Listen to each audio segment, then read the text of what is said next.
तारा समय देख रहे हैं आप, आपके साथ मैं हूं चारुल शर्मा। हरिद्वार में कल होने वाले कार्तिक पूर्णिमा गंगा स्नान को लेकर आज से 2 दिन सीमाएं सील रहेंगी। बाहरी राज्य से आने वाले श्रद्धालु 30 नवंबर तक हरिद्वार में प्रवेश नहीं कर सकेंगे। हालांकि केवल कर्मकांड के लिए आने वाले एम्बुलेंस, सरकारी बसों को इसमें छूट दी गई है।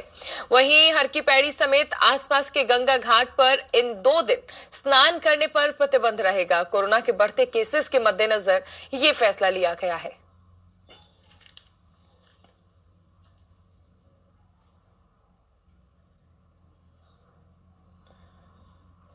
सीधा रुख कर लेंगे हमारे संवाददाता स्वरूप पुरी का। स्वरूप, कार्तिक पूर्णिमा स्नान का एक बहुत खास महत्व है हमारे हिंदू रिवाजों में।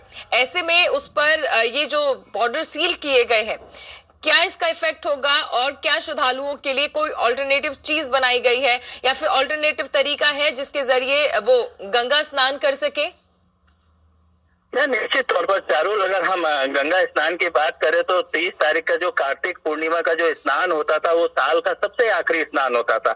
इसको लेकर जो है देश विदेश से जो है लाखों की संख्या में श्रद्धालु आते थे। और हम पिछले साल की बात करें तो 30 लाख से ज्यादा श्रद्धालुओं ने जो है गंगा पे डुबकी लगाई थी। मगर इस बार जो है कोविड के चलते जो है एक बड़ा संकट आया है और यही वजह है कि इस साल अनेक प्रमुख स्नानों पर जो है कोविड ने अपना जो असर दिखाया। कार्तिक पूर्णिमा के स्नान को लेकर भी जो है सरकार ने एक फैसला लिया, क्योंकि साल का सबसे आखिरी स्नान होता था, बहुत ही महत्वपूर्ण स्नान होता था। अगर जिस हिसाब से जो है कोविड एक बार फिर लगातार अपनी दस्तक दे रहा है, तो उसको देखते हुए जो है हरिद्वार जिला प्रशासन ने जो है 2 दिनों की पूर्णतः रोक लगाई है।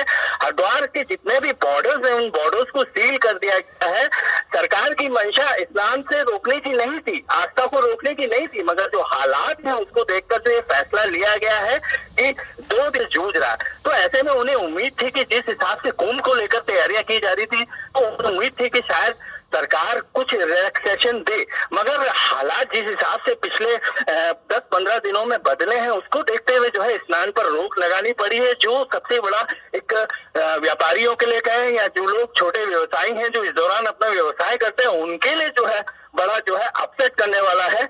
बहरहाल अब आगे के किस हिसाब से जो है अब ये कुंभ करेंगे ये देखने वाला बात होगा। जी यकीनन, क्योंकि स्वरूप कुंभ में अभी ज्यादा वक्त नहीं बचा है, 2 महीने का समय है और ऐसे में कुंभ के समय में आप देखते हैं कि कितनी भारी संख्या में श्रद्धालु आते हैं, देश विदेश से आते हैं। तो अगर सिचुएशन अभी कंट्रोल में नहीं है तो 2 महीने बाद कैसे उम्मीद की जाए कि सिचुएशन जो है वो परफेक्ट होगी?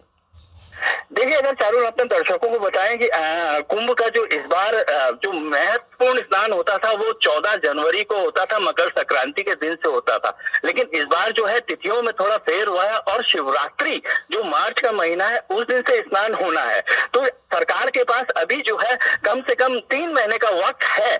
तो ऐसे में उम्मीद की जा रही है कि जो शीतकाल है, इस दौरान जो कोरोना का जो एक संकट आया है वो शायद तब तक कुछ कम हो, शायद कोई वैक्सीन भी आ जाए, उसके बाद हालात कुछ बदले। बहरहाल वो सब भविष्य के गर्त में। वहीं अगर हम संतों की बात करें तो संत भी जो है कुंभ को लेकर अपनी तैयारियां तो कर रहे हैं, मगर उन्होंने लास्ट में भी एक ऑप्शन रखा है कि स्नान जो शाही स्नान है उससे पहले जो है हालात को देखते हुए जो है वो अहम फैसला लेंगे।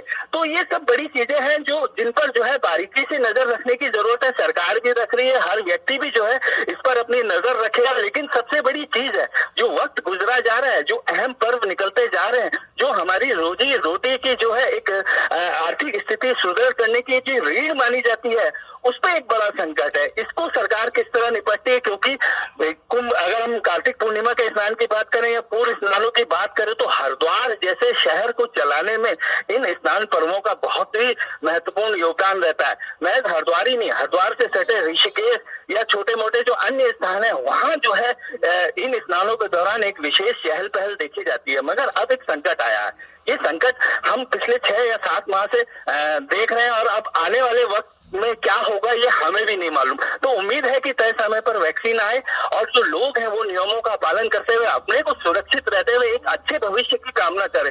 तो सब कुछ जो है लोगों के हाथ के ऊपर डिपेंड है। अब देखते हैं कि भविष्य में जो है किस तरह के नतीजे सामने आते हैं। जी चलिए, बहुत बहुत शुक्रिया इस तमाम जानकारी के लिए स्वरूप। उत्तराखंड की राज्यपाल बेबी रानी मौर्य को शनिवार सुबह एम्स से डिस्चार्ज कर दिया गया।